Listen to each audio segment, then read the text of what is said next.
확률에 대해서 알아보도록 하죠. 확률에 대해서 알아보기 위해서는 몇 가지 사전 지식이 필요합니다. 그래서 그 몇 가지 사전 지식에 대한 얘기를 먼저 할 거고요. 그 다음에 본격적인 확률의 얘기를 해보도록 하죠. 자, 몇 가지 사전 지식이라는 건 별게 아니고요. 바로 시행이 뭔지, 그 다음 표본 공간이 뭔지, 그 다음에 우리가 흔히 말하는 사건이라는 것이 뭔지, 그죠? 요거를 먼저 살펴보도록 하는 겁니다. 자, 시행은 뭐냐 하면 세 가지 조건이 필요해요. 그죠? 첫 번째는 동일한 조건이라는, 그죠? 얘를 계속 유지할 수 있어야 되고, 그 다음 여러 번 반복할 수 있어야 하며, 반복이 가능해야 하며, 그 다음 그 결과가 우연에 의해 지배되어야 됩니다. 우연에 의해 지배되는 실험 또는 관찰을 우리가 뭐라고 그럽니까? 그것을 바로 시행이라고 합니다. 그래서 동일한 조건, 그 다음 여러 번 반복할 수 있어야 하고, 마지막으로 결과가 우연에 의해 지배되는 실험이나 관찰이다 라는 게 바로 시행이다, 이렇게 볼 수가 있는 거죠. 가장 쉬운 예로 주사위 던지기를 생각할 수가 있어요. 주사위 던지기는 그냥 동일한 조건이 계속 유지된다고 볼 수가 있죠. 우리가 주사위를 던지는 거니까 당연히 여러 번 반복하는 게 가능하죠. 주사위를 던진다고 깨지거나 그렇게 되는 것은 아니니까. 그 다음 그 결과가 우연에 의해 지배됩니다. 물론 우리가 도박장에 가서는 2가 나와라 3이 나와라 그렇게 바라기는 하지만 그렇다고 해서 우리가 의도한 대로 결과가 나오는 것은 아니죠. 따라서 그 결과가 우연에 의해 지배된다라고 말할 수 있습니다. 그래서 주사위 던지기는 시행이구나 라는 것을 우리가 알 수가 있는 거죠. 자, 그럼 표본 공간은 무엇이냐?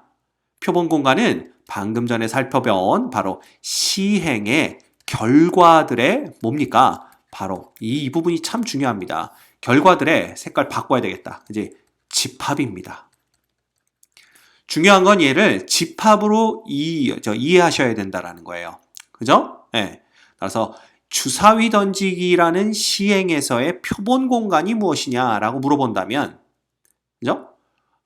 하나, 1의 눈이 위를 바라보고 윗면이 1의 눈이 나오는 경우, 그 다음 윗면이 2의 눈이 나오는 경우, 윗면이 3, 4, 5, 6에 나오는 경우들의 집합이다 라고 말을 할 수가 있는 겁니다.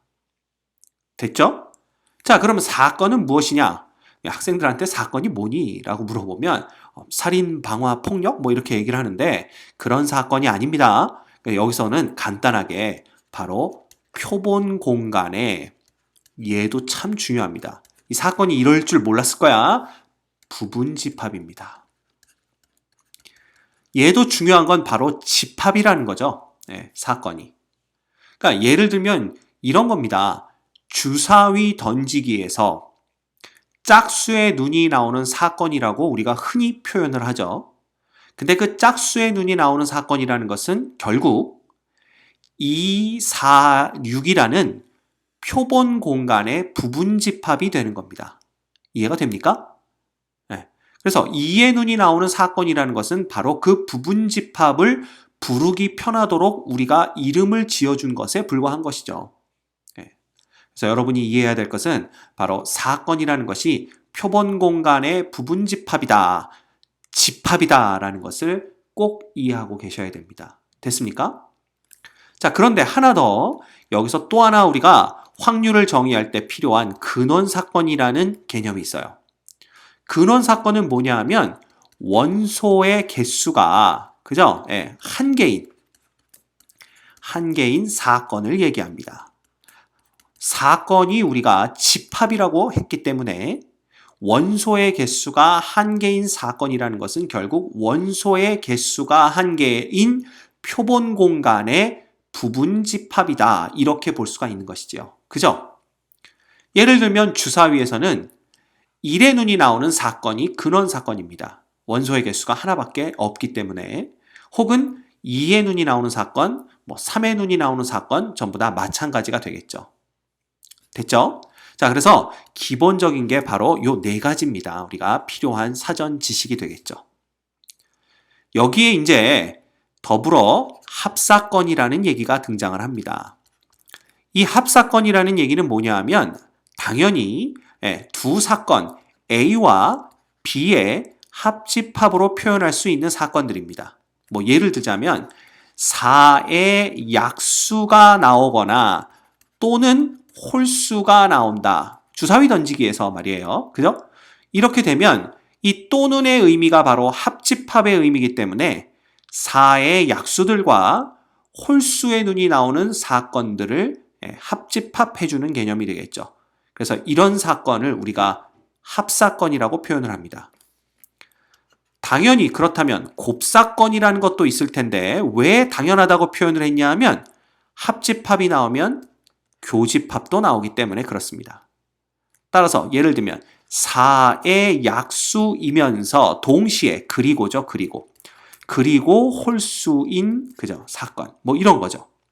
물론 얘를 우리가 굳이 집합으로 표현하자면 4의 약수는 1, 2, 4니까 그 중에 홀수는 1밖에 없는 거죠.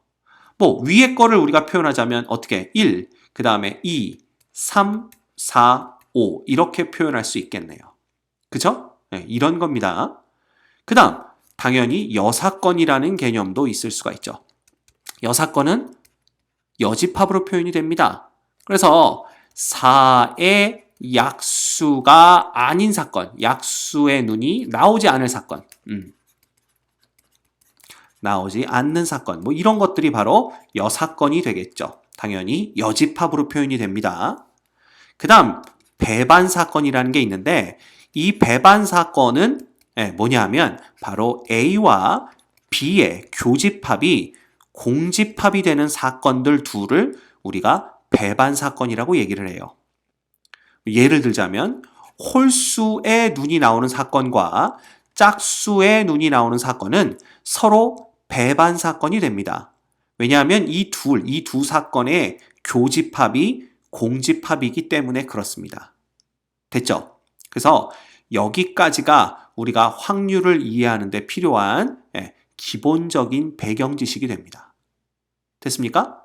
자, 그럼 본격적으로 확률이 뭔지에 대해서 우리가 한번 얘기를 해보도록 하겠습니다. 자, 확률은 뭐 여러 가지 개념이 있는데 제일 먼저 우리가 배우게 되는 것이 바로 수학적 확률입니다. 이 수학적 확률이라는 것은 한 가지 전제 조건이 필요해요. 그 전제 조건이 뭐냐 하면 근원 사건이 일어날 가능성이 근원 사건이 뭐라고 그랬죠? 원소의 개수가 하나인 사건이라고 했습니다. 그죠? 모두 같을 때입니다. 이럴 때만 이런 전제 조건이 있을 때만 우리가 수학적 확률을 계산할 수가 있어요. 예를 들면 우리가 주사위 던지기에서 1의 눈이 나오는 사건과 2의 눈이 나오는 사건의 확률을 우리가 흔히 6분의 1이라고 얘기를 할 수가 있습니다. 즉, 둘 다 확률이 똑같다라는 것은 뭐냐 하면 둘이 일어날 가능성이 모두 똑같다라는 걸 나타내고 있는 거죠. 그래서 주사위에 6면이 나올 가능성이 모두 다 똑같다고 우리가 판단을 하기 때문에 주사위에서의 확률을 구하는 건 바로 수학적 확률을 구하는 거다라고 생각할 수가 있는 거예요. 이때 이 수학적 확률은 어떻게 계산이 되냐 하면 우리가 흔히 확률을 얘기할 때는 이렇게 쓰죠. A라는 사건이 일어날 확률입니다. 영어로 그 확률이 probability죠. 그래서 우리가 P를 씁니다. 얘는 어떻게 쓰냐 하면 바로 NS 분의 NA 이렇게 됩니다. 그지? A라는 것은 사건을 나타내는 이름이니까 뭐 그런가 보다 하고요. S라는 것은 바로 뭘 나타내느냐 하면 표본 공간을 나타냅니다. 그럼 이게 무슨 얘기냐? 바로 표본 공간의 원소의 개수 분의 사건의 원소의 개수죠.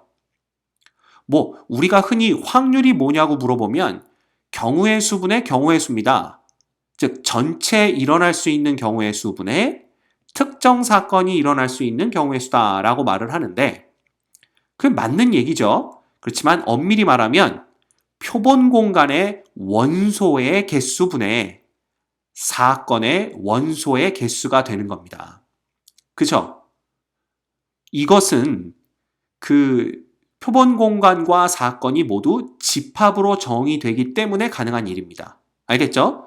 그래서 우리가 수학적 확률이라 하면 바로 NS분의 NA, 즉 표본 공간의 원소의 개수분의 사건의 원소의 개수로 정의한다는 것을 반드시 알고 계셔야 돼요.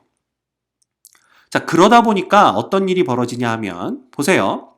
이 A라는 것은 바로 사건이라고 했고 사건은 S의 부분집합이다 이렇게 표현을 했기 때문에 얘는 공집합도 S의 부분집합이 되는 거고요. 그 다음 뭐 중간에 여러 개의 부분집합이 있을 테고 마지막에 가서는 S 자기 자신도 부분집합이 된다. 이거 다 알고 있는 내용입니다. 집합에서 우리가 배웠기 때문에. 그쵸? 따라서 우리는 사건 A의 확률이 공집합인 경우에는 뭐가 되냐 하면 분자가 어떻게 되기 때문에 0이 되기 때문에 0이 될 가능성이 있고 그 다음 만약에 사건이 표본 공간 자기 자신이 돼버린다면 왜 부분집합이라고 했으니까 이런 경우에는 분자 분모의 원소의 개수가 똑같기 때문에 1이 될 수도 있는 겁니다. 그럼 이걸 왜 받느냐? 이걸 우리가 흔히 말하는 공사건이라고 표현을 하고요. 일어나지 않는 사건을 얘기합니다. 그 다음 얘는 전사건이죠. 즉 항상 일어나는 사건입니다. 그지? 그럼 이걸 왜 설명을 했느냐? 바로 확률의 성질이 이렇게 된다라는 거죠. 맞죠? 왜? 원소의 개수가 아무리 작아도 음수가 될 수는 없다라는 거죠. 최소값은 0이고 원소의 개수가 아무리 많아도 표본 공간의 원소의 개수보다는 많아질 수 없습니다. 즉 확률은 암만 커봤자 1이 된다라는 거죠. 그래서 우리가 이런 식의 수학적 확률을 정의하게 되면 이 확률의 성질을 한 방에 이해할 수 있게 됩니다. 됐습니까? 어렵지 않죠? 자, 그러면 이런 경우, 즉 경우의 수를 세거나 혹은 원소의 개수를 셀 수 없는 경우에는 이런 수학적 확률을 어떻게 계산할 거냐라는 겁니다. 그래서 나온 개념이 소위 말하는 기하학적 확률이 됩니다. 얘는 경우의 수를 세기가, 즉 원소의 개수를 세기가 곤란한 경우에 쓰는 확률입니다. 예를 들면 우리가 이런 걸 생각해 보죠. 어떤 양궁 선수가 있는데 이렇게 관역이 있어요. 그리고 여기가 바로 10점이 되는 지점이다. 이렇게 우리가 한번 생각을 해보죠. 그러면 우리가 10점을 맞을 확률은 얼마냐? 이렇게 얘기를 할 수가 있는데 이 양궁 선수는 이 화살을 쐈다 그러면 관역 안에는 확실하게 들어온다라는 거죠.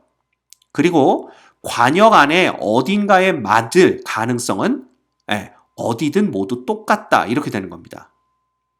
자, 그럼 이 관역이 동그랗게 생겼는데 이 원이라는 건 어떻게 만들어지는 거냐 하면 늘 그렇듯이 면이라는 건 선들이 모여서 만드는 거고 선은 점들이 모여서 만듭니다. 그러면 이 동그라미도 결국은 점들이 쫙쫙쫙쫙 찍혀서 만든 어떤 면일 텐데 도대체 이 안에 찍힌 점이 몇 개냐 이거야. 셀 수 없다라는 거죠. 그럼 만약에 그걸 셀 수 있다면 이 전체 관역에 찍힌 점의 개수 분의 요 10점 영역 안에 찍힌 점의 개수가 바로 이 양궁 선수가 10점을 쏠 확률이 됩니다. 그런데 현재는 그걸 세는 게 불가능하죠. 따라서 이런 경우에는 이 양궁 선수가 이 관역 어딘가를 맞추는 건 확실하고, 그죠? 그 다음에 그 맞추는 가능성이 어디든 다 똑같다라는 가정하에서 이 확률을 어떻게 구할 수가 있냐 하면 관역의 총 넓이 분의, 그죠? 뭐로 구할 수가 있는 거야? 바로 10점 영역의 넓이, 이런 식으로 구할 수가 있다는 겁니다. 이것이 바로 뭐냐 하면 기하학적 확률이 되는 거예요. 넓이 분의 넓이로 계산하는 겁니다. 그죠? 이건 언제 쓴다고?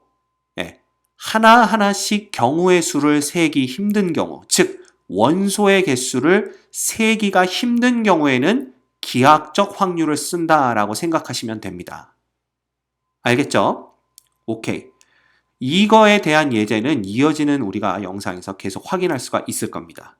자, 그 다음에 확률에서 또 우리가 봐야 될 게 뭐냐 하면 소위 말하는 통계적 확률입니다.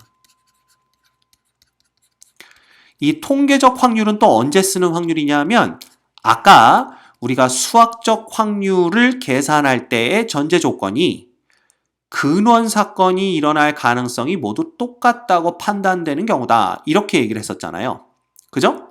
근데 이 통계적 확률은 근원 사건이 일어날 가능성이 모두 똑같지 않을 때, 가능성이 서로 다를 때, 결국은 같지 않을 때란 뜻이겠죠. 요럴 때는 우리가 통계적 확률을 쓰게 됩니다. 그 대표적인 예가 뭐냐 하면 바로 윷놀이예요. 윷놀이. 여러분들 윷놀이 뭔지 알죠? 자, 윷이 이렇게 생기거나 혹은 뒤집어진 모양은 이렇게 우리가 그릴 수가 있겠죠. 맞습니까? 이렇게 되는 건데 얘는 이쪽 면은 평평하고 이쪽 면은 둥그스름하게 생겼기 때문에 나올 수 있는 결과가 이 두 가지 중에 한 가지이긴 하지만 각각의 확률이 2분의 1씩이냐라고 물어보면 그건 잘 모르겠다라는 거지. 동전 던지기처럼 앞면과 뒷면이 나올 가능성이 전부 다 2분의 1씩이라고 말하기는 힘들다라는 겁니다. 그러면 이런 경우에는 어떻게 계산을 해? 얘가 나올 확률과 얘가 나올 확률을 어떻게 계산하냐 하면 바로 통계적 확률이 다른 말로는 소위 말하는 경험적 확률이에요. 이 경험적이라는 얘기에서 확 느낌이 오죠. 그죠? 그게 뭐야? 실제로 던져보는 겁니다.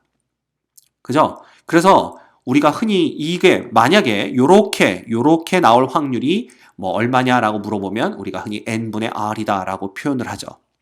이 n이라는 놈은 뭐냐 하면 던진 총 횟수예요. 이 말의 표현이 좀 이상하다. 그죠? 던진 횟수입니다. 총 횟수죠, 총 횟수. 전체 몇 번을 던졌느냐라는 거고 그 다음에 r은 뭐냐 하면 이거 배꼽인가요? 그죠? 배꼽이 위. 그죠? 배꼽이 위인 경우의 수. 횟수죠, 횟수. 그죠? 이렇게 우리가 표현할 수가 있습니다. 자, 그래서 우리가 실제로 던져본 횟수 중에서 총 10번을 던졌는데 뭐 6번이 얘가 나왔다라고 한다면 이렇게 될 확률은 10분의 6이다. 이렇게 생각을 할 수가 있는 거죠. 자, 그런데 아니 그러면 선생님 2번 던져서 얘가 한 번만 나왔으면 확률이 2분의 1인 거고요. 5번 던져서 3번 나왔으면 확률 5분의 3이고 그런 건가요? 라고 물어보는데 그래서 통계적 확률은 이 몇 번 던지느냐를 우리가 셀 수 있는 범위 내에서 결정하는 게 아니라 결국은 이겁니다. 리미트 n을 무한대로 보내버리는 거죠.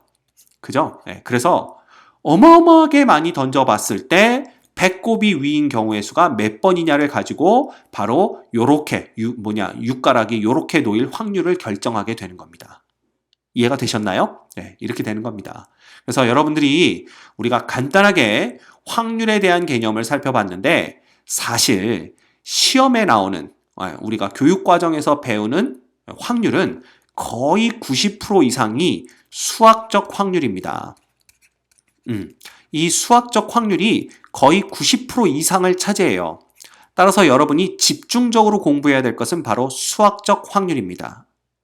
이 수학적 확률은 아까도 말했듯이 표본 공간의 원소의 개수분의 사건의 원소의 개수로 정의가 되는 것인데 그 원소의 개수라는 게 결국 경우의 수랑 연관이 되는 거기 때문에 이 수학적 확률을 제대로 알기 위해서는 경우의 수를 제대로 알고 있어야 됩니다. 경우의 수를 제대로 알고 있지 못한다면 이걸 제대로 세지 못한다면 확률은 그냥 잊어버려라 라는 거죠. 그래서 여러분들 확률을 공부하기 전에는 반드시 경우의 수에 대한 개념이 여러분들 머릿속에 정확하게 자리를 잡고 있어야 된다는 것을 알려드리면서 확률의 개념에 대한 얘기는 여기서 마칠까 합니다. 수고하셨습니다.